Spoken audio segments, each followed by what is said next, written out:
እስኪ የትምህርታችን ርዕስ የሚሆነው የምንነጋገርበት የትምህርታችን ርዕስ መረባችሁን በሉ እስኪ ሁላችሁ በስተቀኝ በኩል ጣሉት። እግዚአብሔር አምላካችን በዚህ ኃይለ ቃል እንዲያስተምረን እንዲመክረን ቅዱስ ፈቃዱ ይሁንልን። ይህንን ኃይለ ቃል የምናገኘው በዮሐንስ ወንጌል በምዕራፍ 21 ቁጥር 6 ላይ የሚገኝ ቃል ነው። ይህ የዕለቱ ወንጌል ነው። የእግዚአብሔር ልጆች ዛሬ እጅግ ሰፊ አስተምሮታለሁ። ነገር ግን እኔ ዋናዋን ባጭሯ መልእክቴን አስተላልፌ አጠቃልላለሁ ትምህርቴን። እግዚአብሔር መንፈስ ቅዱስ ሁላችን እንዲቆጣጠረን ፈቃዱ ይሁንልን። መረባችሁን በሉ እስኪ ሁላችሁ በስተቀኝ በኩል ጣሉት። ይህ የዕለቱ ወንጌል ሆኖ ሳለ ቃሉን የተናገረው ማን ነው? ቃልን መድኃኔ ዓለም ኢየሱስ ክርስቶስ የተናገረው ኃይለ ቃል ነው። ቃሉ ደግሞ የተነገረው ለማን ነው? ቃልን ለቅዱሳን ለሐዋርያቱ የተነገረ ኃይለ ቃል ነው። ፍጻሜው ደግሞ ለእኛ ነው። መረባችሁን በስተቀኝ በኩል ጣሉት ማለት ምን ማለት ነው? መድኃኔ ዓለም ክርስቶስ ከትንሣኤው በኋላ እነሆ ለሁሉም ለሐዋርያት ይገለጥላቸዋል፣ ይሰወርባቸዋል። እንዲሁም ደግሞ መጽሐፍተ ኪዳናትን ያስተምራቸዋል፣ ደግሞ ይሰወርባቸዋል። እንዲህ እያለ ከትንሣኤው በኋላ መድኃኔ ዓለም ኢየሱስ ክርስቶስ በድጋሚ በተደጋጋሚ ለቅዱሳኑ ሁሉ እግዚአብሔር ተገልጦላቸው ነበር። እግዚአብሔር ለሁላችን በምሕረት ይገለጥልን ወገኖች። አሁን ደግሞ የዛሬው ወንጌል የሚያስበው መድኃኔ ዓለም ኢየሱስ ክርስቶስ ሐዋርያት ተስፋ ቆርጠውበት እነሆ ይበጀናል ያልነው ዕውሩ ሲያበራ፣ ለምጻሙን ሲያነጻ፣ አንካሳውን ሲያዘልል፣ ቆባጣውን ሲያቀና እነሆ በዋለበት እየዋልን ባደረበት እያደርን የእጆቹን በረከት ታምራቱን እያየን እነሆ 3 ዓመት ከ3 ወር አብረን ቆይናል። እግዚአብሔር አብረን በሕይወታችን ዘመናችን ይኑርልን። አሁን ክርስቶስ መከራን ተቀበለ፣ ሞተ። እንዲሁም አንዳንድ ሴቶች ደግሞ ያስገርሙናል፣ ተነስቷል እያሉ ነው። አንድ ጊዜ ይገለጥልናል፣ አንድ ጊዜ ይሰወርብናል። እንዲሁም ደግሞ የሥርዓት መጽሐፍትንም እያስተማረን ነው። አሁን ግን መድኃኔ ዓለም ከጎናችን የለም ወገኖቼ። መድኃኔ ዓለም ሁልጊዜ ከጎናችን እንዲቆም ፈቃዱ ይሁን።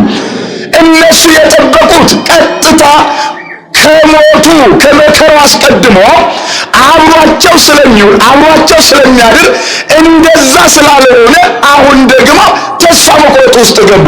ተስፋ የቆረጡትን እግዚአብሔር አምላካችን ተስፋቸውን ያለምልምልን። መጨረሻ ላይ እንዲህ አለ ጴጥሮስ፣ ተነሳና ወንድሞች አላቸው፣ ከዚህ በኋላ እኔ ምን ተስፋ አለኝ? ወደ ቀድሞ ግብሬ መመለስ አለብኝ። ወደ ጥብርያዶስ ባህር ሄዳለሁ። የጣልኳትን ታንኳዋን የጣልኳትን መረቧን አንስቼ አሳ አጥምጄ እነሆ የዕለት ጉርሴን አገኛለሁ አለ። መድኃኔ ዓለም የዕለት ጉርሳችን ያድልን ወገኖቼ። በእግዚአብሔር ላይ ተስፋ አትቁረጡ። በሕይወት ዘመናችሁ መከራው ቢበዛባችሁ፣ ምንም እንኳን ቢፈራረቅባችሁ፣ ምንም በበሽታ በደዌ ብትመቱ፣ መከራው ቢጸንባችሁ፣ አውሎ ወጀቡ ሌላው መረብ ስታልፉት ሌላው ወጥመድ ቢጠመድባችሁ ከእግዚአብሔር እቅፍ እንዳንወጣ እግዚአብሔር ይርዳል። ሰው የውድቀቱ ዋዜማ በእግዚአብሔር ላይ ተስፋ ቆርጦ ማማረር ሲጀምር፣ ማጉረምረም ሲጀምር፣ ያን ጊዜ ሰው ውድቀቱ ይሆናል። እንዳንወድቅ መድኃኔ ዓለም ይደግፈን። ጴጥሮስ ተነሳ፣ እነሆ ያችን መረቤን ፈልጌ አግኝቼ አሳ አጥምጄ እበላለሁ አለ። ሌሎቹም ሐዋርያት ተነሱ። ቶማስም የተባለው ዲዲሞስ እነሆ ጴጥሮስ ከአንተ ጋር ይሄዳለሁ አለ። እነ ዮሐንስ ሁሉም ተነሱና እነ ፊልጶስ እነ ናትናኤልም አብረው ወደ ጥብርያዶስ ባህር ሄዱ ይላል። አሁን ያችን ከ3 ዓመት ከ3 ወር በፊት ጥለዋት የነበረችዋን ታንኳ በውቅያኖሱ ዳር እነ ጴጥሮስ እነ ዮሐንስ እነ ያዕቆብ መፈለግ ጀመሩ። ወገኖቼ ያለፈው ማንነታችን ከተውነ በኋላ ወደ ኋላ እንዳንመለስ እግዚአብሔር ይርዳን። መፈለግ ጀመሩ። የተበጣጠሰችዋን መረብ አገኘ ጴጥሮስ። ያችን አንስቶ የብስ ላይ የነበረችዋን ታንኳ ከ3 ዓመት ከ3 ወር በፊት የጣላትን መረብ አገኛትና ባህር ላይ አድርጎ እነሆ መቀዘፍ ጀመረ። መጨረሻ ላይ መረቡን ይዘረጋ ጀመረ አሳ ለማግኘት። በዚህም ቢጥለው በዛም ቢጥለው በዛም በኩል ቢዞር እነሆ ሐዋርያትም አብረው ሲደክሙ አንድ ሌሊት ሙሉ የሚገርማችሁ አንድ አሳ እንኳን መያዝ አቃታቸው። ከማን ስለተለዩ? በማን ላይ ተስፋ ስለቆረጡ? ወገኖቼ በምታደርጉት ነገር ሁሉ እግዚአብሔር በሕይወት ዘመናችሁ አስቀድሙት። በራሳችሁ ዕውቀት አትመሩ። እኔ እችላለሁ፣ ስለዚህ ተምሬያለሁ፣ እኔ ዕውቀት አለኝ፣ የዚህ ማዕረግ የዚህ ደረጃ አለኝ አትበሉ። እግዚአብሔር ካልቀደመ በራሳችን አንዳች ነገር ማድረግ አንችልም። ምክንያቱም መድኃኔዓለም ተናግሯል፣ ያለ እኔ አንዳች ነገር ምን አትሉ። ከቃሉ ጋር ናችሁ? ምን አትሉ አትችሉም። እግዚአብሔር እንዲፈቅድላችሁ እሱን በሕይወት ዘመናችሁ አስቀድሙ። በትዳራችሁ፣ በስራችሁ፣ በእንጀራችሁ፣ በልጆቻችሁ፣ በሕይወት ዘመናችሁ፣ በእቅዳችሁ፣ በዓላማችሁ ውስጥ ሁሉ ማንን አስቀድሙት? ያን ጊዜ አሸናፊ ሆናችሁ ወጣችሁ ዓላማችሁ ግብ ይመታል። ማን ሲቀድምላችሁ? ያለ እግዚአብሔር ግን ብታቅዱ ብታስቡ ትደክማላችሁ። ሮጣችሁ እዚሁ ናችሁ። እግዚአብሔር በሕይወት ዘመናችን እንዲቀድምልን ፈቃዱ ይሁንልን። መጨረሻ ላይ ድክም ብሏቸው ሌሊቱን ተስፋ ቆርጠው አሁንም የሚገርመው ታንኳን ወደ ዳር አመጡና የብስ ላይ አሰሩና አቆሟት። ከዛም በኋላ ጴጥሮስ ተስፋ ቆርጦ ልብሱን እየጠመዘዘ ባለበት ሰዓት ሌሎቹም ሐዋርያት ተስፋ ቆርጠው ቆዝመው ቁጭ ብለው በሚጨነቁበት ሰዓት ሊነጋጋ ሲል መድኃኔዓለም መጣ። ክብር ይግባው የማርያም ልጅ። አያችሁት ወገኖች?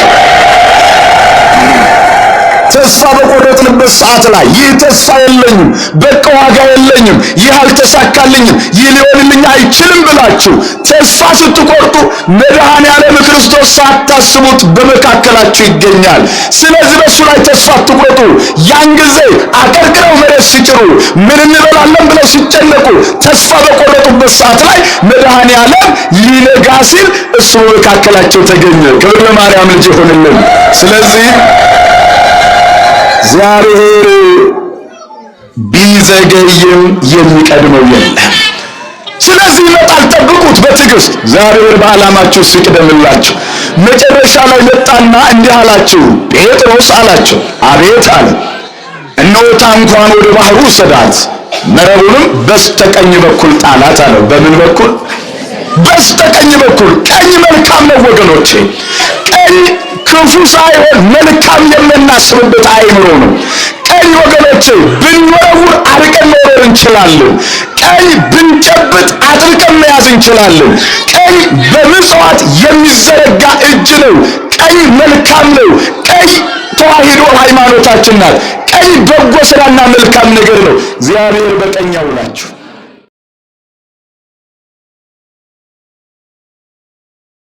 ዙሪያውን አይተናል፣ ነገር ግን አንድ አሳ እንኳን መያዝ አልቻልንም ማለት አሉ። አያችሁ፣ እግዚአብሔር የሌለበት ህይወት ነው ወገኖች። ዝም ብላችሁ 4 ሰዓት የምትደክሙ ሰዎች እግዚአብሔርን በሕይወታችሁ አስቀድሙት። የሚገርመው ለነፍሳችሁ ስንቅ መሰነቅ ያቃታችሁ፣ በመንፈሳዊ ህይወት ማደግ ያልቻላችሁ፣ ወደ ቤተ ክርስቲያን ለመምጣት እጃችሁ የታሰረባችሁ፣ 24 ሰዓት ስራ ላይ የሆናችሁ ታው ግድላችሁ ለእግዚአብሔር ስጡት። የነፍሳችሁን መንገድ አዘጋጁ። እሁድ ቤተ ክርስቲያን መጥቶ ለማስቀደስ ጊዜ የሌላቸው ስራ የሆኑ ሰዎች አሉ። እውነት አሰብ ስንት ዓመት ሊኖር እግዚአብሔር ያልበረከው 24 ሰዓት ስለደከማችሁ የሚሞላ ይመስላችሁ? ለዛ ነው እኮ ያልሞላልን። እግዚአብሔር በሕይወታችሁ ይቅደም። መጨረሻ ላይ ግደላችሁም፣ አሁን መረቡን በስተቀኝ በኩል ጣሉታል። አላወቁትም ሐዋርያት። እሺ አሉና መረቡን ጴጥሮስ ስቦ ታንኳዋን ስቦ መረቡን በስተቀኝ በኩል ሲጥል በአንድ ጊዜ የትም ሳይንቀሳቀሱ 153 አሳ መረባቸው በአሳ ተሞላ። ክብር ለማርያም ልጅ ይሁንልን። አያችሁ ወገኖች፣ ግድላችሁም 24 ሰዓት በመሮጣችሁ ቤታችሁ የሞላ ይምሰላችሁ። እግዚአብሔርን ቤቴን በበረከት ሙላልኝ በሉት። እናንተ 24 ሰዓት አይናችሁ እስኪጠፋ ድረስ ስላነበባችሁ ኮምፒውተር ላይ ስለተደፋችሁ ብቻ አይደለም። በሕይወት ዘመናችሁ ስራዬን አቃናልኝ በሉት፣ ክፉን አርቅልኝ በሉት፣ ጥቂቱን ባርክልኝ በሉት። ባላችሁ አስራት በኩራቱን አውጡ። ለነፍሳችሁ ጊዜ ሰጣችሁ እሁድ አስቀድሱ።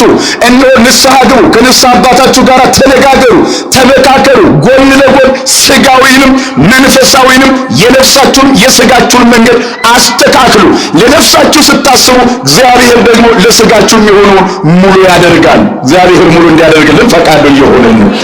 አለዛ 24 ሰዓት እኔ ጊዜ ነኝ፣ ቢዚ ነኝ፣ ለቤተ ክርስቲያን ክርስቲያን ንስሐ ለመግባት ሥጋው ደሙን ለመቀበል ለማስቀደስ ለመጾም ለመጸለይ 24 ሰዓት ጊዜ የለኝም የሚሉ ግን ከሰው የተሻለ ኑሮ የማይኖሩ ሰዎች አይታጠቃላችሁ።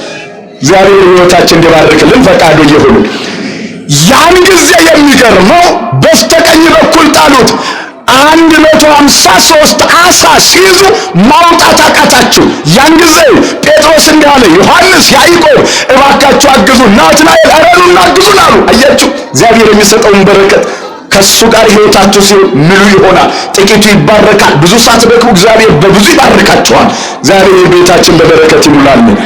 ተረዳድተው ያንን ዓሣ ታንኳው ላይ አድርገው ወደ የብስ አምጥተው የሚገርመው ዓሣውን ሲገለብጡት እጅግ ብዙ ዓሣ ነበር። መድኃኒዓለም ምን እንዳላቸው ያውቃላችሁ? ያን ጊዜ ዮሐንስ ወንጌላዊ ክርስቶስ እንደሆነ አወቀ ይላል። ጠጋለና ጴጥሮስ አለው በጆሮ። አቤት አለው። ጌታ እኮ ነው አለ። እስኪ ጌታ እኮ ነው በሉ እስኪ። ይህን ያደረገው ማን ነው? ጌታ ነው። ሕይወታችን እግዚአብሔር ያስተካክልልን፣ የጎደለውን ይሙላልን። አቀርቅረን መሬት የምንጭርበትን መድኃኒዓለም ቀና እንዲያደርገን ፈቃዱ ይሁን። ጌታ እኮ ነው ሲለው ጴጥሮስ ደነገጠ። ቀና ብሎ ሲያየው ተገለጠለት እሱ እንደሆነ። ያን ጊዜ ራቆቱን ነበርና ወደ ባህር ራሱን ሊወረውር አሰበ። ተው ጴጥሮስ እንዳታደርገው፣ ስለዚህ አሁን ይልቅ የያዛችሁትን ዓሣ ይዛችሁ ወደዚህ ቅረቡ አለ። ኧረ እግዚአብሔር በሕይወታችን ጣልቃ ይግባ ወገኖቼ። ብዙዎች ዛሬ ፈተናው ስለበዛባቸው፣ ጤና ስላጡ፣ ሰው ስለራቃቸው፣ በልዩ ልዩ ፈተና ውስጥ ስለተተበተቡ አማራጭ ያደረጉት ገመድን አንጠልጥሎ ታንቆ መሞትን ተስፋ ያደረጓሉ። እባካችሁ በእግዚአብሔር ላይ ተስፋ አትቁረጡ። ግማሾቹ በረኪና የሚጠጡ አሉ። ይሄ ሞኝነት ነው። የሰማይን በምድርም ስደተኞች አትሆኑ። እግዚአብሔር ተስፋን ይቀጥላል። እግዚአብሔር ያጽናናል። ዛሬ ቢጎልባችሁ ነገ ሙሉ ይሆናል። ዛሬ ባዶ ብትሆኑ ነገ እጃችሁ ሙሉ ይሆናል። ዛሬ በሽተኞች ብትሆኑ መድኃኒዓለም ይፈውሳል። ስለዚህ በእግዚአብሔር ላይ ተስፋ አትቁረጡ። ያን ጊዜ ለጴጥሮስ ምን አለ መሰላችሁ? መድኃኒዓለም ልጆቼ ተርባችኋል፣ በብዙ ነገር ከእኔ ርቃችኋል። ስለዚህ በሉ ከዓሣው አምጡና ምሳ እንብላላችሁ። ምን እንብላ? እግዚአብሔር የተራቡትን ይመግብልን። አያችሁ እግዚአብሔር ለልጆቹ እንዴት እንደሚያስብ። እናንተ ለልጆቻችሁ ትጨነቃላችሁ። ልጆቼን ምን አበላቸዋለሁ? ምን አጠጣቸዋለሁ? የትምህርት ቤት ምን እከፍላለሁ ብለን 24 ሰዓት የምንጨነቃለን። የቤት ኪራይ ምን እከፍላለሁ? እውነትን የምነግራችሁ እኛ ስለተጨነቅን የሚሞላ ይመስላችኋል? አካቸው የሚያስጨንቃችሁ ነው ሁሉ ሐዋርያው ቅዱስ ጴጥሮስ በእግዚአብሔር ላይ ጣሉት፣ ለሱም ስጡት። የሚያስጨንቀውን ነገር አንከባሎ እናንተ በማታውቁት ጥበብ ቤታችሁን ልጆቻችሁን ሊያሳድግ የቤት ኪራዩን ሊከፍል የትምህርት ቤቱን ሊከፍል መድኃኒዓለም የታመነ ነው። ክብር ምስጋና ይድረሰው። ዛሬም እኛ ስለሰራን ወጥተን ስለገባን አይደለም ቤታችን ሙሉ የሆነው በማንቸርነት ነው። እውነትን የምላችሁ ዛሬ ትልቁ 10 ሺህ ብር ደሞዝ ይከፈለዋል። እውነትን የምላችሁ ጤፍ ይዛችሁ መግባት ይችላላችሁ። እንኳን አይደለም ዘይት እንኳን ያለውን እንኳን ነገር ማሙላት አንችልም። ግን የልጆቻችን ትምህርት ቤት እንከፍላለን፣ የቤት ኪራይ እንከፍላለን። የሚገርመው የዕለት እንጀራችን እግዚአብሔር አላሳጣንም። ልጆቻችን እየመገብን ነው በማንቸርነት። ኧረ ክብር ይግባው የመጋቢያችን የማርያም ልጅ ወገኖች። ስለዚህ የተራቡትን መድኃኒዓለም ምን አለ? ኑ ልጆቼ ምሳ ብሉ አለ። መድኃኒዓለም ይመግብልን የተራቡትን። መጨረሻ ላይ እሳቱ ከየት እንደመጣ አይታወቅም። እሳቱ ተቀጣጠለ፣ ዓሣውን ጠብሶ ምሳቸውን አበላቸው ይላል። እግዚአብሔር ሁላችን ይመግበን ወገኖቼ። አያችሁ ከእግዚአብሔር ጋር ስትሆኑ ጥቂቷን አብዝቶ እግዚአብሔር በበረከት ቤታችሁን ይሞላል። ስለዚህ በሕይወት ዘመናችሁ ለእግዚአብሔር ቅድሚያውን ስጡ። ይህን አትበሉ። እግዚአብሔር ቢወድ ቢፈቅድ ቢረዳኝ ይህንን ወይም ያን እናደርጋለሁ በሉ። በራሳችሁ ስልጣን አትመሩ። አንድ ነገር ልበላችሁና ወደ ሙሽሮቹ ልሂድ ባጭሯ ማለት ነው። አንድ ርግብ ነበረችና ዛፍ ውስጥ ጎጆ ሰርታ ትኖራለች። የሚገርመው አንድ ባለ ሀብት መጣና ያንን ጫካ መንጥሬ መጠርቅ እርሻ ቦታ አደርገዋለሁ አለ። የምን ቦታ አደርገዋለሁ? ኢንቨስተር ነውና ጥሩ አለ። ያቺ ርግብ ምን እንዳለ ታውቃላችሁ? ወደ ፈጣሪዋ ጌታ ሆይ ይህ ባለ ሀብት ይህንን ጫካ ሊመነጥረው ነው። ልጆቼ ጎጆ ውስጥ አሉ፣ እኔም የምኖረው በዚህ ጎጆ ውስጥ ነው። ስለዚህ ምንድነው የምሆነው አለች ያቺ ርግብ። እግዚአብሔር በጎጆአችን እንዲያኖረን ፈቃዱ ይሁንልን። ምን አለ? እግዚአብሔር ቢፈቅድ ብሏል አላት። አይ እሱስ አላለም ማለት ተው፣ ዝም ብለሽ ተቀመጭ አላት። ለሁለተኛ ጊዜ ሰው ተነሳና በቃ ይሄንን ጫካ ምንጠር አድርጌ አሪፍ አድርጌ ስንዴ ዘራበታለሁ፣ እንዲህ አይነት ምርት አመርትበታለሁ ብሎ ያንን ቦታ አሁን ያስባል። ነገ ጀምራለሁ ይላል። መቼ ጀምራለሁ? ነገ ጀምራለሁ ይላል። ከዛም በኋላ ያቺ ርግብም ፈርታ ጌታዬ ነገ ምን እጥረዋለሁ ብሏል፣ ወዴት ነው የምገባው? ማረፊያዬስ ወዴት ነው? ልጆቼስ ወዴት ነው የምበትናቸው ትላለች። አሁንስ እግዚአብሔር ቢፈቅድ ብሏል አላለም ማለት ተይው ዝም ብለሽ ተቀመጪ አለ። የማን ፈቃድ ሲሆን ያ ሰው ለሶስተኛ ጊዜ አሁንም አልተሳካለትም ነበር። ከዛም እንዲያው እግዚአብሔር ነገ ቢረዳኝ እግዚአብሔር ይፈቅድልኝ ይህን ጫካ መንጥሬ እርሻ አደርገዋለሁ አለ። ማን ቢፈቅድ? ኧረ ጌታው ይህ ባለጸጋ አሁንም አልተወኝም፣ ወዴት እንደምበት ልጆች እንዴት እንደማደርጋቸው አላውቅም አለ። እግዚአብሔር ቢረዳኝ ብሏል። አዎ ዛሬ ብሏል። በይ ላንቺ የተሻለ ቦታ አግኝቼልሽ አዘጋጅቼልሻለሁ፣ ጎጆሽንም እዛ ትሰሪያለሽ፣ ልጆችንም በዛ ታሳድጊያለሽ ብሎ እግዚአብሔር ከፈቀደ ስላለ ለዛ ባለጸጋ ተፈቅዶለት ያንን መንጥሮ እርሻ አድርጎታል። ማን ስለፈቀደ? ወገኖች በሕይወት ዘመናችሁ ለምታደርጉት ነገር ሁሉ ለእግዚአብሔር ቅድሚያ ስጡት።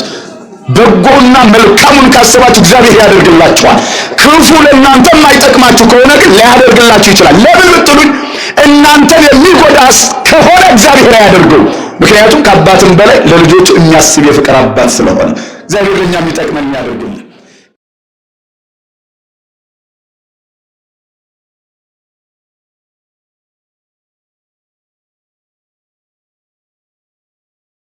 ላይ እነሆ እግዚአብሔር ያጣመረው እንግዲህ ሰው አይለየውም ይላል። እስኪ ይህን ቃል ተናገሩት። እግዚአብሔር አንድ ያደረገውን እንግዲህ ሰው አይለየውም። ስለዚህ ይህን ኃይለ ቃል መድኃኔዓለም ኢየሱስ ክርስቶስ ትዳርን ባርኮ የሰጠበት አንዱ ጥበብ ነው ለሰው ልጆች። ትዳር ማለት ወገኖች የመጀመሪያይቱ ቤተ ክርስቲያን እንደማለት ነው። ምክንያቱም ክርስቲያኖች ቤተ ክርስቲያን በሶስት ይከፈላሉ። አንደኛው ምንድነው ካላችሁ ይህ የክርስቲያኖች ስብስብ ቤተ ክርስቲያን ይባላል። የምን ስብስብ አለ? የክርስቲያኖች ስብስብ ቤተ ክርስቲያን ነው። ሁለተኛው ይህች ቤተ ክርስቲያን ሥጋው ደግሞ የምንፈተትባት የምንቆርብባት ክርስትና የምንነሳባት የምንፈታባት ቤተ ክርስቲያን ናት። ሶስተኛዋ ማናት ካላችሁ እግዚአብሔር በሰማይም ቤተ መቅደስ አለ። ነብዩ ታላቁ አባት እነ ወንጌላዊ ቅዱስ ዮሐንስ ባለራእዩ እንዳረጋገጠልን። ስለዚህ ቤተ ክርስቲያን እያንዳንዳችን ራሳችን ቤተ ክርስቲያን ነን። ስለዚህ የህብረቱ ቤተ ክርስቲያን የምትመሰረተው በምንድን ነው ካላችሁ በትዳር ነው። ትዳርን ባርኮ ስለሰጠን ስሙ የተመሰገነ ይሁን። እስኪ አመስግኑት ይህንን ጌታ የሚያስፈልገንን ነገር አሟልቶ። አባቱንም እናቱንም ይተዋል፣ ከሚስቱም ጋር ይተባበራል። እናቷን አባቷን ትተዋለች፣ ከባሏም ጋር ትተባበራለች። እንግዲህ እነዚህ ሁለት አይደሉም ከዛሬ ጀምሮ አንድ ናቸው እንጂ ብላ ቤተ ክርስቲያን ሁለት የነበሩትን አንድ አድርጋ አትማ ይኸው በክብር አክሊል ደፍተዋል። እስኪ ደስ ብሏቸዋል። እግዚአብሔርን አመስግኑላቸው። ስለዚህ ወገኖቼ ጋብቻ ስለ ሶስት ነገሮች እግዚአብሔር ባርኮ ሰጥቶናል። ስለ ስንት ነገሮች? ስለ ሶስት ነገሮች። ይቅርታ እንዳላበዛባችሁ እቺን ተናግሬ ጨርሳለሁ። ስለ ሶስት ነገሮች ነው። አንደኛው እነሆ እግዚአብሔር ጋብቻን ባርኮ ቀድሶ የሰጠው ዘርን ለመተካት ነው። ምን ለመተካት? ዘርን ለመተካት። ብዙ ወተባዙ ምልዋለሉ እናንተ ብዙ ባርካችኋለሁ፣ ውለዱ፣ ተዋለዱ፣ ብዙ ተባዙ ብሎ እግዚአብሔር የሰው ልጆች በጋብቻ ባርኮ ቀድሶ ዘራችንን እንድንተካ ቅዱስ ጋብቻን ባርኮ እግዚአብሔር ሰጥቶናል። እንኳን ደስ አላችሁ።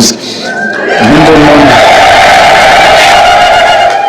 እስኪ ያገባችሁ እጃችሁን ከፍ አድርጉ። እስኪ ያገባችሁ ትዳር የያዛችሁ ከፍ አድርጉታ። ምንድነው የምትደብቁት? ሌላ ለመደረፍ ፈልጋችሁ? ከፍ ከፍ። እሺ ያላገባችሁ ደግሞ እስኪ ከፍ አድርጉ። እስኪ ያገባችሁትን እግዚአብሔር ትዳራችሁን ይባርክላችሁ። ያላገባችሁ ከፍ አድርጉታ። አይታወቅም እኮ ዘም እኮ ባልሽ ሊኖር ይችላል። እሺ ከፍ። እግዚአብሔር የተባረከ የተቀደሰ ጋብቻ ያድላችሁ። ሲሆን ደግሞ እንደነዚህ አበባ መስላችን ቤተክርስቲያን በምስጢረ ተክሊል በሥጋው ማተማ ባርካ እንድትደራችሁ እግዚአብሔር ይርዳችሁ። አዛጋ እንደ ሕፃን ልጅ የማላገባሁም እያለ ነው። እስኪ ረጋ በል ትንሽ ዛሬ መቼም ከባድ ነው ጊዜው አይደል ወገኖቼ። ትዳር ያለንም የሌላችሁ አስቡ። ትዳር ለምንድን ነው እግዚአብሔር ባርኮ የሰጠን በሉ። በትዳራችን ደስተኞች ነን ወይ? ትናንትና እስክንጋባ ድረስ ጊዜው 24 ሰዓት የሆነው ጨለማ ሆኖ የሚበዛብን ከተጋባን በኋላ ፍቅር ያጣን። እግዚአብሔር ትዳራችን እንዲባርክ ፈቃዱ ይሁንልን። ጋብቻን እግዚአብሔር ባርኮ የሰጠው ስለ 3 ነገር ነው ስላችሁ፣ አንደኛው ምንም ለመተካት ነው አልኩ፣ ዘርን ለመተካት ነው። ይህንንም ደግሞ በኦሪት ዘፍጥረት ምዕራፍ 3 ቁጥር 27 ላይ አንቡት። እግዚአብሔር አዳምን ከፈጠረውን በኋላ እግዚአብሔር ዘር እንዲሰጣቸው እሱ ባርኮ ሰጥቶታል። ስለዚህ አንዳንድ ጊዜ እከሌ የወለደቻት ልጅ እኮ ቁርጥ ቅጥል እናቷን ብላችሁ አታውቁ? እስኪ ልጅ እንደው እናንተን አስመስላችሁ ወለዳችሁ እጃችሁን አውጡ። እስኪ ራሳችሁን አድርጋችሁ ወለዳችሁ ከፍ አድርጉት። እንዴ እኮ እግዚአብሔር በረከት ነው። ልጆች ሁሉ ምኖች ናቸው ይላል የእግዚአብሔር ስጦታቸው። እስኪ ራሳችሁን አስመስላችሁ ወለዳችሁ የላችሁም እንዴ? እሺ ጎረቤቱን መስሎ የተወለደ ጠንቃቃ ባሉ። እሺ ስለዚህ ወገኖቼ ዘርን መተካት ማለት ራስን መተካት ማለት ነው።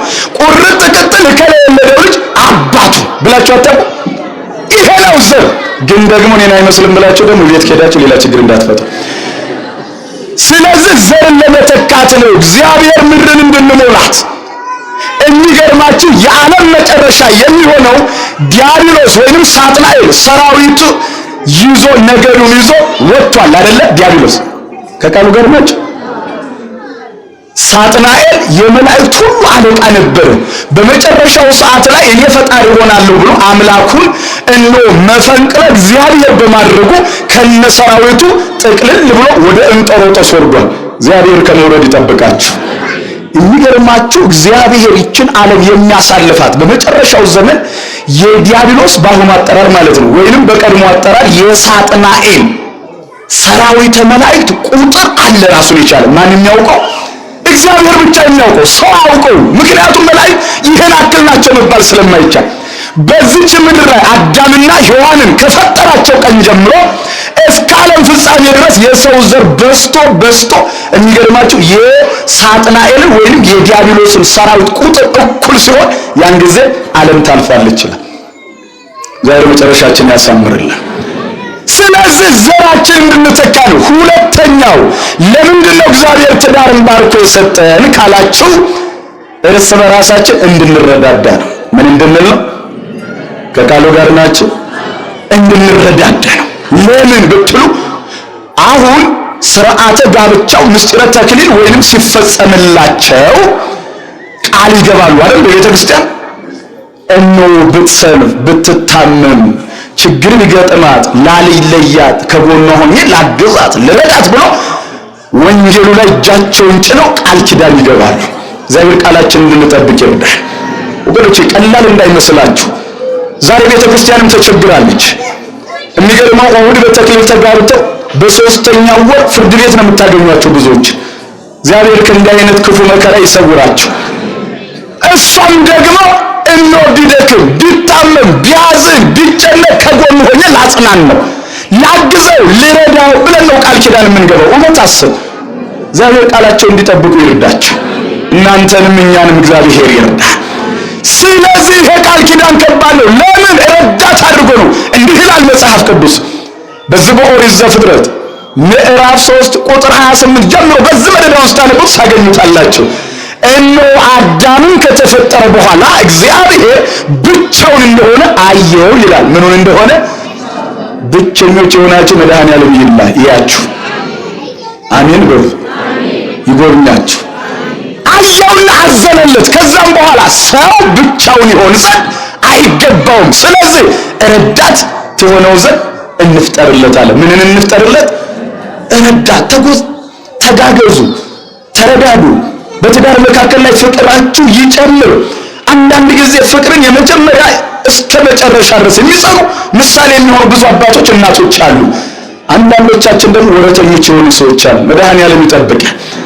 ስለዚህ ረዳት ረዳት ሆነው ዘንድ አለ እንፍጠርለት። ታላቅ እንቅልፍ ጣለበት። በዛም ደግሞ አንዲቷን አጥንት እግዚአብሔር አወጣ። አያችሁ፣ የመጀመሪያው ዶክተር ማን ነው ማለት ነው? ሰርጀሪን የሰራ እኔ ዶክተር ነኝ ከዚህ በላይ እኔ ካልቀደምኩት እኔ ካላከምኩት የምትሉ የመጀመሪያው ዶክተር የማርያም ልጅ አማኑኤል ነው። ክብር ምስጋና ይግባው። እስኪ አመስግኑት። ይሄ ታላቅ እንቅልፍ ጣለበት። ያ ማለት ምን እየሰጠው ነው ማለት ነው? ማደንዘዣ። ከዛስ በኋላ አንዲቷን አጥንት ከጎኗ ወጣ። ከዛስ ሴትን ፈጠረ። አዳም የ30 ዓመት ጎልማሳ ነበረ። ሔዋን ደግሞ የ15 ዓመት ኮረዳ ሆና ከጎኑ ተኝታ አገኛት። እንኳን ደስ አላቸው ወንድ ተሰጣቸው። አመስግኑት እግዚአብሔር። ስለዚህ ያን ጊዜ ሴት እጅግ ውብ ናት፣ እጅግ ታምራለች። ትኩር አላያትና ይቻለ አጥንቷ ከአጥንቴ ስጋዋ ከስጋዬ ደሟ ከደሜ ነውና ይቺ ረዳት ሆነ ዘንድ የተሰጠች ስሟ ሴት ተብላ ትጠራለች አለ። ማን ትባል? ሴት የሚለውን ስም ያወጣላችሁ አዳም ነው ማለት ነው። እንኳን ደስ አላችሁ። እስኪ አዳምን አመስግኑ። ዛሬ እንኳን በመጨረሻውም ሰዓት አዳም ረዳት ሆነው ዘንድ የተሰጠችው ከእግዚአብሔር ድምፅ ይልቅ የዲያብሎስን ድምፅ መስማት ጀመረ። ሴቶች ተጠንቀቁ። ለባላችሁ ውድቀት ምክንያት የፈተና ምክንያት አትሆኑ። ትዳራችሁን ጠብቁ። ሁሉ ጊዜ በፍቅር ሁኑ። ሐዋርያው ቅዱስ ጳውሎስ ምን ይል መሰላችሁ? በዚህ በሁለተኛ ቆሮንቶስ ምዕራፍ 6 ቁጥር 1 ጀምሮ እንዲሁም ደግሞ በሰባተኛው ምዕራፍ ላይ ከቁጥር 1 ጀምሮ ስታነቡት እንዲህ የሚል ቃል ታገኛላችሁ። ሚስት ለባሏ ዘውድ ናት ይላል። ሚስት ለባሏ ምንድናት? ዘውድ ናት። አንዳንድ ጊዜ ጎፈር የሆኑ ሰዎች አሉ። ሲገባ ሲወጣ እንደሚጥሚጣ የሚያቃጥል። የት ነበርክ? ማን ደወለችው? ከማን ጋር ነበርክ? ለምን? እንዴት? ወዴት? መግቢያ ቀዳዳ የምታሳጣ። እባካችሁ እንዲህ አይነት ሴቶች ራሳችሁን ተመልከቱ። ራሳችሁን ባላችሁን እንዲጠላችሁ አታድርጉ። ከዛም አልፎ ቤቱን እንዲጠሉ አታድርጉ። ወደ እናንተ እንዲመጣ ባላችሁ በፍቅር ነው መያዝ ያለባችሁ። አንዳንድ ሴቶች አሉ ዘውድ ናት ተባለ እንጂ በር ላይ ጠብቃ እምታሽቆጠቁጥ፣ ወደ ቤቱ ሲያስገባ የሚጨነቅ። እግዚአብሔር እንዲህ አይነት ሚስት ያላችሁ እግዚአብሔር ይርዳችሁ። አሜን ብሉ። እግዚአብሔር ይርዳችሁ። አንዳንዱ ደግሞ እውነትም ዘውድ የሆነ ሴት ባሏ ከውጭም ተናዶም ተበሳይቶም በስራ ቦታም በምንም ያን ጊዜ ሲመጣ በር ላይ ሆና ገና በፈገግታ ስትቀበለው በደስታ ስትቀበለው ምን ሆነ ነው ወንድም አይዞ እንዴ እያለ ስታጽናና፣ የሚገርማችሁ ውጭ ላይ የተበሳጨበት የተናደደበትን ሁሉ እርስት አድርጎ ሌላ ዓለም ውስጥ ይገባል። እንዲህ አይነት ሚስት ይስጣችሁ እግዚአብሔር። አንዳንዶች ደግሞ የሚገርመው ከዚህ ብዛት የተነሳ ከመከራው ብዛት የተነሳ ሄዶ እንደው እዛ ቤት እስከምገባ እንደው ከከሌ ጋር 1-2 ብለን የት ነው ያለው ይላል። እዚህ ቦታ ነኝ እስኪ ና እባክህ 1-2 ብለን እንግባ እንደው። ከዛ ራሱን አደንዝዞ በብርጭቆ ወይንም ደግሞ በጠርሙስ ውስጥ ራሱን እያየ ማታ ላይ ሰክሮ ይመጣልሻል እየተንገዳገደ። ከዛ ከውጭ በር ላይ እየተሳደበ ይገባል። አየሽው ባልሽን የምታስተካክለው አንቺ ነሽና ልብ ግዥና አስተካክለሽ ትዳርሽን ጠብቂ። እግዚአብሔር ትዳራችን ያስተካክልልን። አንዳንድ ደግሞ ባልማል መውጫ ቀዳዳ የሚያሳጣ አንተ ሚስት ጥላት አይደለችም እባክህ እንዳይነህ ብለን እንድትጠብቃት ነው እግዚአብሔር እሷን እንወዳት አድርጎ የሰጠ። እንዳይነህ ብለህ ጠብቃት፣ ተንከባከባት፣ የምትለውን ስማት፣ አድምጣት። በጎ ከሆነ አድርግላት፣ በጎ ካልሆነ ምከራት፣ ወደ ራስ አምጣት። በፍቅር ግዛት፣ ተንከባከባት፣ የሚያስፈልጋትን አስቀድመህ ወቅላት። ያን ጊዜ ትዳራችሁ በፍቅር የተሞላ እግዚአብሔር የባረከው ትዳር ይሆናል። እግዚአብሔር ትዳራችሁን ይባርክላችሁ። እነሆ እርስ በራስ የሚጠራጠሩ አንደኛው የሚያማ በመካከል ላይ አለመግባባቶች፣ መደባበቅ እንዲህ አይነት ነገር ሲኖር ትዳራችን ይበላሽብናል። እግዚአብሔር ትዳራችን እንዲጠብቅልን ፈቃዱ ይሁንልን። ስለዚህ ትዳር ማለት የምንረዳዳበት አድርጎ የሰጠን መድኃኔዓለም ነው ማለት ነው። ትዳርን የባረከ እግዚአብሔር ትዳራችን ይባርክልን። ሶስተኛው ትዳርን ባርኮ እግዚአብሔር የሰጠው ለምንድነው ካላችሁ አንድ ሰው ለአቅመ አዳም ለአቅመ ሔዋን ከደረሰ በኋላ ለዝሙት ጠንቅ ምክንያት በኃጢአት እንዳይወድቅ እንዳይሰናከል በዝሙት እንዳይወድቅ ከእግዚአብሔር ፍቅር እንዳይለይ በትዳር እንዲያርግ ያቀዳጃል እግዚአብሔር። እስኪ አመስግኑት ይህን ጌታ። ቅድም በጠቀስኩላችሁ ሐዋርያው ቅዱስ ጳውሎስ ምን ይል መሰላችሁ? አንድ ሴት ይላል እድሜዋ ለአቅመ ሔዋን ከደረሰ በኋላ ለራሷ ለዝሙት ጠንቅ ምክንያት ከፈጣሪዋ እንዳትለይ እንዳትሰናከል ለራሷ ባል ይኑራት ይላል። ምን ይኑራት? ባል ይኑራት። ምክንያቱም ካላገባች ምናልባትም እዛም ያምራታል እዛም ታያለች እዛ ጋር ይሆናል ብላ ተሰነካክላ በዝሙት በአመንዝርነት ተሰናክላ ከእግዚአብሔር ፍቅር እንዳትለይ ኃጢአት እንዳትሰራ እግዚአብሔር እንዳታሳዝነው ለራሷ ምን ይኑራት አለ? ምን ይኑራት? ባል ይኑራት። እግዚአብሔር ባል የላቸው እግዚአብሔር የተባረከ ባል ይስጠላል። ደግሞ እግዚአብሔር ለዚህ ካላደለኝ ትዳር ሳልይዝ ትችላላችሁ። እግዚአብሔር እኮ በብዙ ነገር ልጆቹን ይባርካል አይደል? ያለ ትዳር እግዚአብሔር ማስደሰት ትችላላችሁ። ቅዱስ ጳውሎስ ምን ይመስላችሁ?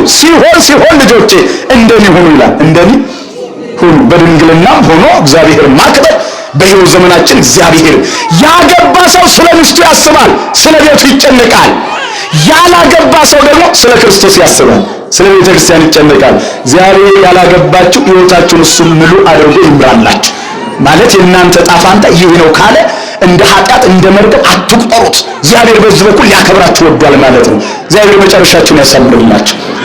ስለዚህ አንድ ወንድ ልጅ ለአቅመ አዳም ከደረሰ በኋላ ለራሱ ይላል ኃጢአት እንዳይሰራ በዝሙት ጠንቅ ምክንያት እንዳይሰናከል ከፈጣሪው እንዳይለይ አመንዝራ ሆኖ ከእግዚአብሔር እንዳይለይ ለራሱ ሚስት ትኑረው ይላል። ምን ትኑረው? ሚስት ትኑረው። አንዳንድ ሰዎች አሉ አንቺ ወጣትነት ዘመንሽን ካልተጠቀምሽበት ዛሬ የሆነ የተበጣጠሰ ጨርቅ ካለበስሽ አካልሽን የሚያሳይ እንዲሁም ደግሞ ዛሬ ወደ ሶዶሪ ወደ ላንጋኖ ካልተዝናናሽ መቼ ልትዝናኝ ነው የሚመክሩናሉ። እንዲህ አይነት መካሪዎችን አትስሙ ወገኖቼ። እንደ እግዚአብሔር ሐሳብ ሂዱ። እግዚአብሔር ከፈቀደላችሁ ከሥጋው ደም ሳትለዩ እስከ ጋብቻችሁ ድረስ እግዚአብሔርን ጠብቁት። ካገባችሁም በኋላ እንዲህ ባለ ጋብቻ ተባረኩ። ከዛም በትዳራችሁ እየቆረባችሁ ትኖራላችሁ። እግዚአብሔር የተባረከ ትዳር ይሰጣችኋል። ያን ጊዜ እስከ ለተሞታችሁ ከሥጋው ደግሞ ከምስጢረ ቁርባን ሳትለዩ መኖር ትችላላችሁ። እግዚአብሔር እንዲህ አይነት ሕይወት ያደለውላችን። ስለዚህ ሶስተኛው ለዝሙት ጠንቅ ምክንያት ሰዎች እንዳይሰናከሉ መድኃኔዓለም ጋብቻን ባርኮ ቀድሶ ለኛ አደለ። ኧረ አመስግኑት ይህን ጌታ ሐሳቢያችን። ስለዚህ መድኃኔዓለም ክርስቶስ በዮሐንስ ወንጌል ምዕራፍ 2 ቁጥር 1 ላይ ጋብቻን በመካከላቸው ተገኝቶ በዶኪማስ ቤት ባርኮ ሰጥቷል ማለት ነው። ስለዚህ የእመቤታችን አማላጅነት የተገለጠበት እግዚአብሔር ደግሞ ጋብቻን ባርኮ ለሰው ልጅ እንደሰጠ ያረጋገጥንበት አንደኛው ይሄ ነው። ስለዚህ ወገኖቼ ደግሞ በፍቅር ስትኖሩ ጋብቻችሁን ወደ ቅዱሱ በቤተ ክርስቲያን ጋብቻችሁን አድርጉ። አንዳንድ ጊዜ እንደው ሰፈር ለሰፈር የምንጋባ እንዲሁም ደግሞ ወደ መዝናኛ ቦታ ላይ የምንጋባ በመስሪያ ቤት የምንጋባ ጥሩ ነው መገናኘታችን፣ ቤትም ልንገናኝ እንችላለን። ግን አምጡና ወደ ቤተ ክርስቲያን ጋብቻችሁን አስባርኩ። አለዛ እግዚአብሔር የሌለበት ጋብቻ እውነትን የምላችሁ ፈተናው ይበዛል። እግዚአብሔር እንዲባርክላችሁ ፈቃዱ ይሁንልን። እሺ በዛ አይነት ጋብቻ ሕይወታችንን እዚህ ደረጃ ላይ ያልደረስን ምንድነው የምናደርገው ካላችሁ አሁንም እድሉ አላችሁ። እየሰማችሁ ነው? እድሉ አላችሁ። በመስሪያ በልዩ ልዩ ቦታ ላይ በየመናፈሻው በቃ ወድሻለሁ ወድሃለሁ ተባብለን የተጋባን አሁን ልጅ ወልደን ቤት የመሰረትን አሁንም ይሁን ጥሩ እድል አላችሁ። ከነፍስ አባታችሁ ጋር ተነጋገሩ። ከዛም በኋላ በደንብ አድርጋችሁ ተማሩ። ከዛም ወደ ሥጋው ደሙ ቅረቡ። አንድ ያልሆነውን ጋብቻችሁ በሥጋው ደሙ አንድ አድርጋችሁ አትኑ። አለዛ አንድ ላይ ስለተኙ ብቻ እንዳልጋ ላይ አንድ ነን ማለት ይከብዳል። አንድ ሊያደርገን የሚችለው ምኑ ስለሆነ የክርስቶስ ሥጋውና ደሙ ስለሆነ እግዚአብሔር ትዳራችሁን ይባርክላችሁ። አንድም ደግሞ አሁን በፍቅር ላይ ያሉ አጠናሻለሁ አጠናሃለሁ ተባብለን በፍቅር እየኖርን ያላችሁ ወጣቶች ግደላችሁም ራሳችሁን ታግሳችሁ እግዚአብሔርን ጠብቁት። አትሸነፉ፣ በሥጋዊ ፍትወት አትፈተኑ። ዓላማ ያዙ፣ አንድሙ፣ ወደ ቤተ ክርስቲያን ነው፣ የንስሐ አባት ያዙ፣ እነሆም በምክረ ካህን ቆዩ። ከዛም የቻላችሁ በምስጢረ ተክሊል እንደነዚህ ልጆቻችሁ፣ አለዛ ደግሞ በሥጋ ወደሙ ጋብቻችሁን አስባርካችሁ እግዚአብሔር ያን ጊዜ የተባረከ ዘር ይሰጣችኋል። ዘራችን እግዚአብሔር ይባርክልን። አለዛ ግን መጨረሻ ላይ መጀመሪያ ምን ነው አዲስ ፍቅር ሲጀምር እንዴት ነው የሚያደርገው? ያሳልፋችሁ ይደውልና ምን ማለት ይጀምር? እንደው እኮ አንቺን ካየሁሽ ቀን ጀምሮ እህል አልበላለኝ ውሃ ልጠጣለኝ። እሱ እኮ ጭድ እያደረገ የሚበላው እንደው አንቺን ካየሁበት ቀን ጀምሮ ከተገናኘንበት ቀን ጀምሮ እንቅልፍ የሚባል የለኝም። ማታ 3 ሰዓት ተኝቶ ጠዋት እኮ 5 ሰዓት ነው የሚነሳው። አያችሁ የውሸት ፍቅር ወገኖቼ ጊዜያዊ ነው። ወረተኞች አትሁኑ። ከዛስ በኋላ እስኪ ላይ እንገናኝ ይባላል። የሆነ ቦታ ላይ እንገናኝና ከስራ መልስ የሚሆን ወክ እንብላ ይባላል። ከዛ ይከዳል። ከዛም በኋላ ውይ በረደኝ ካለች ውይ እኔን ይብረደኝ፣ እንደው ጃኬቱን ውልቅ ያደርግና ልብስ እኔን ይብረደኝ። ምክንያቱም አዲስ ፍቅር ነው። እንደገና አብረው ይሄዱ ደግሞ እንደው ደንቀፍቀፍ ጋር ውይ እኔ ከታይ ጥፍል በልሽ እኔ ልውደቅልሽ እኔ እንቅፋት እንታይ ማለት ይጀምራል። ከዛስ በኋላ እንደው ወደ ትዳሩ እንግባ አንድ ላይ እንሁን፣ ከዛ በኋላ ወዴት እንሄዳለን ምናምን እሺ ይባላል። ወደ አንድ ላይ ሲመጡ 1 ወር 5 6 ወር ሲቆዩ ልክ ውይ በረደኝ ምን አባሽ ለብሰሻት መጨም ነበር እንዴ ማለት ይጀምራል። ደንቀፍቀፍ ካረገ ምን ያደናብርሻል እያልሻት ሄድም እንዴ ማለት ይጀምራል። ወገኖቼ እንዲህ አይነት ፍቅር ከሆነ ትዳራችን ችግር ይገጥመዋል፣ ፈተና ይገጥመዋል። አንዳንዶች አባቶች እናቶች አይታችሁ ታውቃላችሁ፣ በሕይወት ዘመናችሁ ምሳሌ አርአያ መሆን የሚችሉ ሰዎች የሚገርመው በወጣትነታቸው በፍቅር ሲኖሩ የሚወድ የሚጌታ እያሉ እየተባባሉ የሚኖሩት ባለትዳሮች ጎልማሳም ሲሆኑ እሞትልሻለሁ ቀበርልሻለሁ የሚሉ አርጅተው የሚወድ አይዞሽ አይዞ እየተባባሉ መቋሚያ ይዘው ተደጋግፈው ቤተክርስቲያን የሚቆርቡ ሰዎች እግዚአብሔር እንደሆነ ፍጹም አብዛኛው እግዚአብሔር ያብዛልን። አመስግኑት እግዚአብሔር። ወገኖቼ ፍቅራችሁ ወረታዊ አይሁን። ፍጹም በክርስቶስ ፍቅር ሚስታችሁን ውደዱ እስከ ሞት ድረስ። ፍጹም ባላችሁን እስከ ሞታችሁ ድረስ ውደዱ። አንድ እግዚአብሔር ሰጥቶናል። ያንተ ተሰጠች እሷና እሷ ብቻ ናት። 4 ማዕዘን አትማትር አትይ። ያንተ ተሰጠን አትይ፣ ኃጢአት ነው። ላንቺ የተሰጠሽ ይሄ ከሆነ የተሰጠሽን ስጦታ እግዚአብሔር ተመስገን ብለሽ አመስግነሽ ኑሪ። በቃ ለኛ የተሰጠን ይሄ ነው። ክፉም ይሁን ደግም ይሁን መልካም ይሁን በፈተና የታጀበም ይሁን ትዳራችሁ ባላችሁበት ላይ እግዚአብሔርን እያመሰገናችሁ በሕይወት ዘመናችሁ አንተ ቅደምልን በሉት። በቃ ሌላ ቦታ አታማትሩ። አንዳንድ ጊዜ ውጭ ያሉ እዚህ ጋር የተቀመጠው ውጭ ስናይ ይሄኛው ቤታችን ችግር ይገጥመዋል፣ ፈተናው ይበዛል። ከዛስ በኋላ ይሄን ትዳሬን ብበትነው እዛች ጋር ሄዳለሁ ብሎ ያስባል። ይህን ትዳሬን ብበትነው እዚህኛው ጋር ሄዳለሁ ብሎ እንዲህ አይነት ሐሳብ በልቦናችሁ አታመላልሱ። እግዚአብሔር ትዳራችንን ይባርክልን። ስለዚህ ዛሬ ሙሽራውና ሙሽሪት ቤተክርስቲያን በእውነት ልጆቿን በክብር እነሆ በምስጢረ ተክሊል አቀዳይታ እነሆ ዛሬ ይኸው አብበው ደምቀዋልና እስኪ አመስግኑላቸው ለነዚህ ለሙሽሮች። እግዚአብሔር አምላካችን እንግዲህ ንስሐ አባትን ይሄ ነው የሚገባው። በምክረ ካህን የተማሩ የንስሐ ልጆች እንዲህ በምስጢረ ተክሊል በሥጋው ደግሞ ያገባሉ። ስለዚህ ሌሎቻችሁም ይህንን አርአያ ይህን ምሳሌ አድርጋችሁ በመቅደሱ እንድትጋቡ እግዚአብሔር ይርዳችሁ። እንዲሁም ደግሞ ቤተክርስቲያን እናንተን ልጆቿን ትጠብቃለች፣ ዝግጁ ሆና ማለት ነው። እግዚአብሔር ለዚህ ክብር ያብቃችሁ። ይሄ ያለፈባችሁ በምስጢረ ቁርባን ያልተጋባችሁ ደግሞ እየተመካከራችሁ ከሚስታችሁ ከባላችሁ ጋር ከንስሐ አባታችሁ ተመካከራችሁ ቁረቡ። ዘመኑ ክፉ ነው፣ ጊዜው አልቋል። ለማንኛውም የሚያስደስት ነገር ነው ክርስቲያኑ። ስለዚህ በክርስቶስ ሥጋና ደም ታተማችሁ ኑሩ። ሥጋዬን የበላ ደሜን የጠጣ የዘላለም ሕይወት አለው። ሥጋዬን ያልበላ ደሜን ያልጠጣ የዘላለም ሕይወት የለውም። 4 ነጥብ። ከዚህ ሕይወት አትለዩ እባካችሁ። እግዚአብሔር የሁላችን መጨረሻ ያሳምርልን። ወስብሐት ለእግዚአብሔር። ይቆየን።